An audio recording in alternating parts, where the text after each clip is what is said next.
Assalamualaikum warahmatullahi wabarakatuh. Salam literasi. Sebelumnya saya ucapkan selamat menjalankan ibadah puasa bagi teman-teman peserta diskusi yang menjalankannya. Semoga ibadah kita kali ini diisi dengan kegiatan-kegiatan yang bermanfaat, positif, produktif, dan insya Allah kita selalu berharap keberkahan. Amin.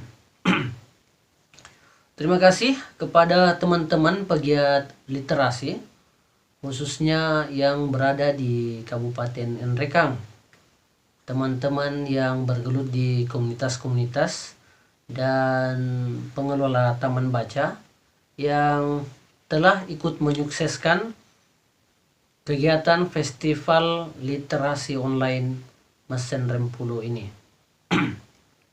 Saya Musdin Musakir, penulis buku Sedang Membaca, juga ingin mengucapkan terima kasih telah diberikan ruang untuk berdaya dan ikut bersama para komunitas, terkhusus komunitas literasi Masen Rempulu atau Kuli Maspul. Saya banyak belajar di Kuli Maspul dan insya Allah akan terus menjadi bagian dari gerakan pengembangan literasi di Kabupaten Nrekang. Sekilas mengenai buku Sedang Membaca ini, saya ingin mengulas secara singkat.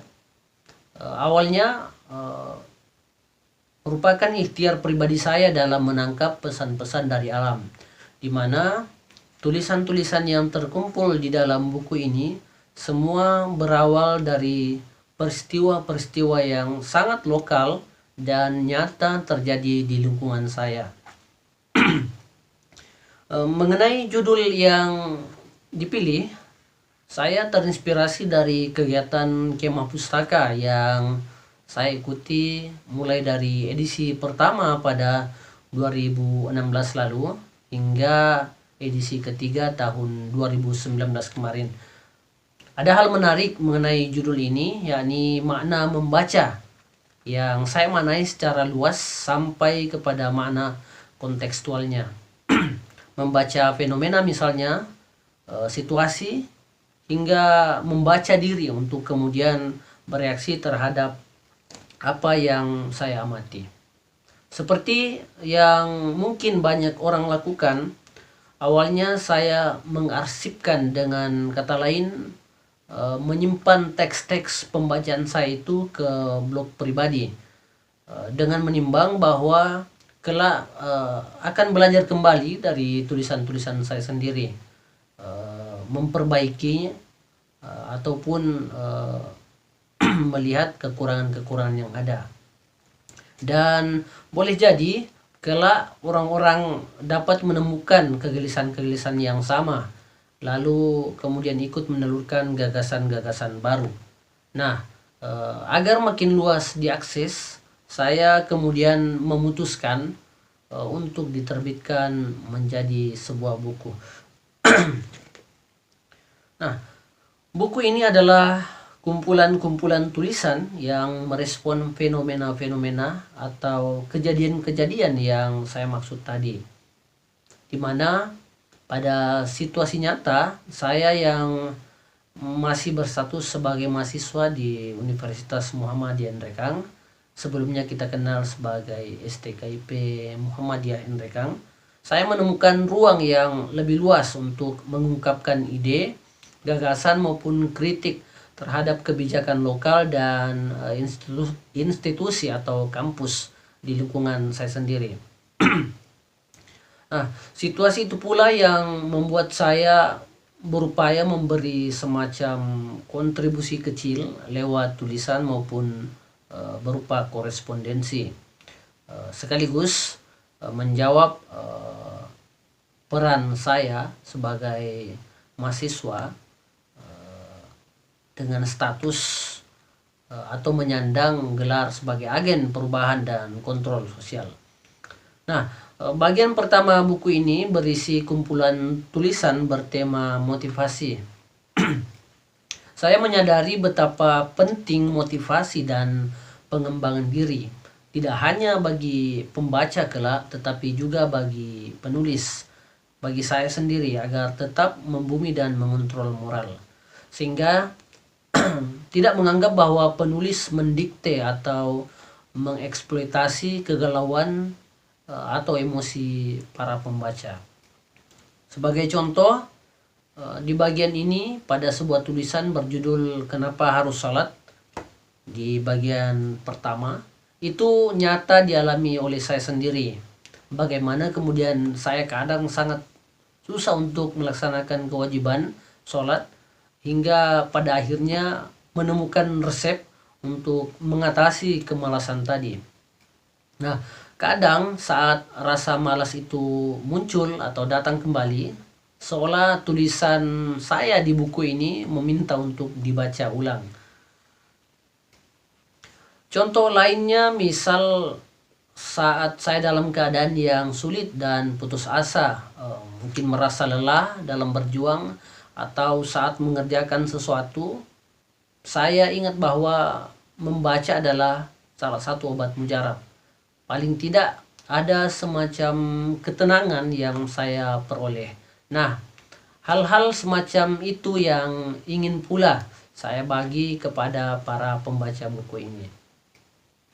Juga tentu saja penulis atau saya yang secara akademik terjun di dunia bimbingan konseling, di program studi bimbingan konseling, ingin memberikan sumbangsih yang kerap kita istilahkan sharing is caring, di mana nantinya stigma guru BK atau konselor di sekolah tidak lagi dicap sebagai polisi sekolah, tetapi sebagai teman berbagi ide dan bertukar pikiran.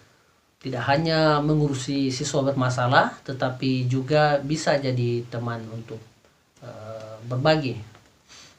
Selanjutnya, bagian kedua dalam buku ini berisi opini saya yang hadir sebagai respon terhadap fenomena di lingkungan yang saya amati. Nah, pada bagian ini saya lebih banyak memposisikan diri sebagai mahasiswa. Karena itu, akan pembaca dapati nantinya bagaimana penulis banyak menyinggung peran dan fungsi mahasiswa. Sebagai contoh, saya di salah satu judul tulisan di bagian opini ini menyinggung peran mahasiswa yang seakan terkubur dalam kubangan teori. Saya melihat secara langsung bahwa mahasiswa tidak punya kekuatan untuk melawan hegemoni dari pimpinan kampus. Nah, hasilnya kebijakan yang memberatkan mahasiswa dibiarkan begitu saja. Kekuatan wadah semisal organisasi kemahasiswaan, paling tidak untuk sekedar melakukan audiensi terkait pemenuhan hak-hak dasar mahasiswa, urung dilakukan. Itu salah satu contoh dari judul tulisan. Kemudian bagian ketiga buku ini terdiri dari beberapa judul tulisan bertema budaya. Tentu saja budaya lokal Mesir 60, dan tidak semuanya bisa saya paparkan dalam bagian ini. Hanya yang memang pernah penulis teliti dan amati secara langsung dan tentu saja terlibat di dalamnya. Contoh konkret yang saya sisipkan dalam buku ini yakni soal tabe. Seringkali dengan alasan beragam, banyak masyarakat tidak lagi mempraktikkan dan menjunjung tinggi keluhuran budaya ini.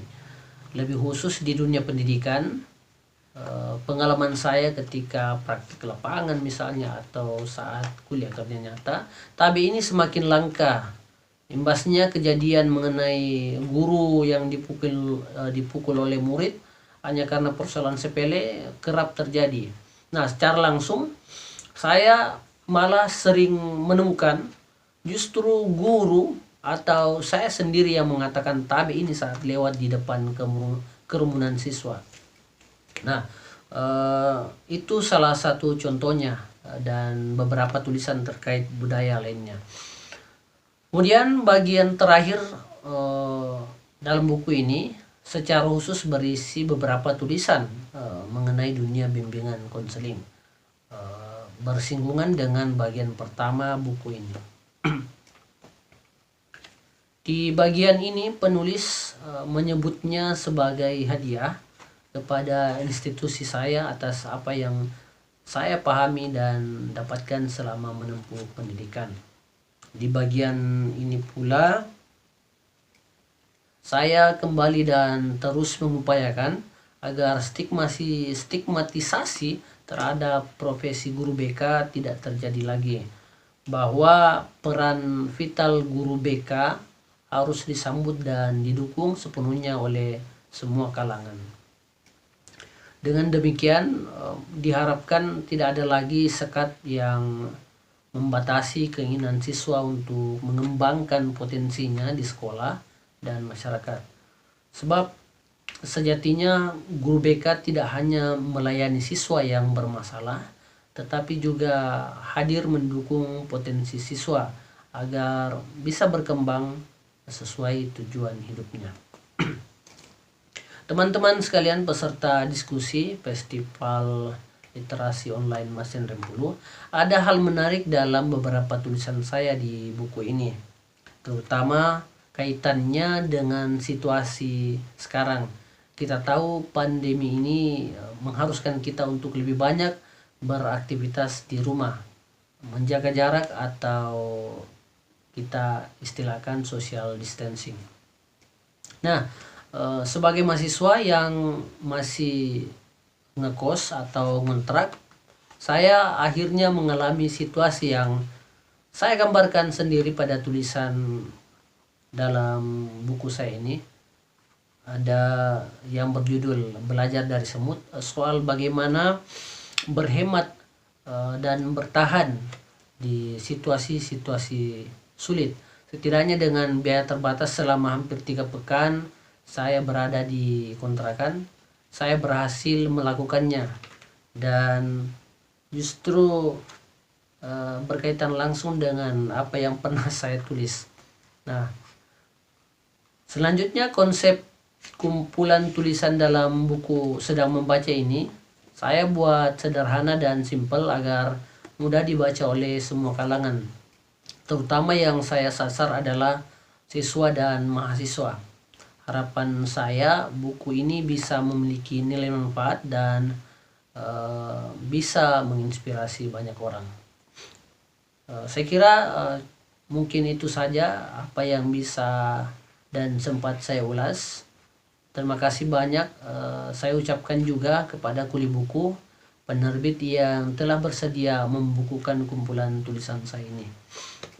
Selanjutnya saya tidak lupa untuk mengucapkan terima kasih kepada Perpustakaan Umum Daerah Masin Rempulu yang telah banyak memberi ruang, baik itu pelatihan, workshop, dan lain sebagainya, yang kemudian membuat saya terus semangat untuk berkarya.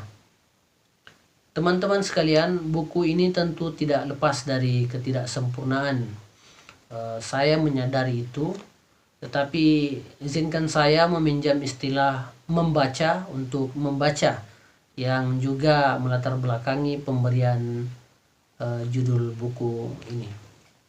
Apa yang dibaca, bagaimana sesuatu itu dibaca, hingga pada akhirnya terbaca. Sekian dari saya. Terima kasih banyak. Mohon maaf atas segala kekurangan. Tetap semangat, tetap berpuasa, dan tetap produktif. Wassalamualaikum warahmatullahi wabarakatuh, dan salam literasi.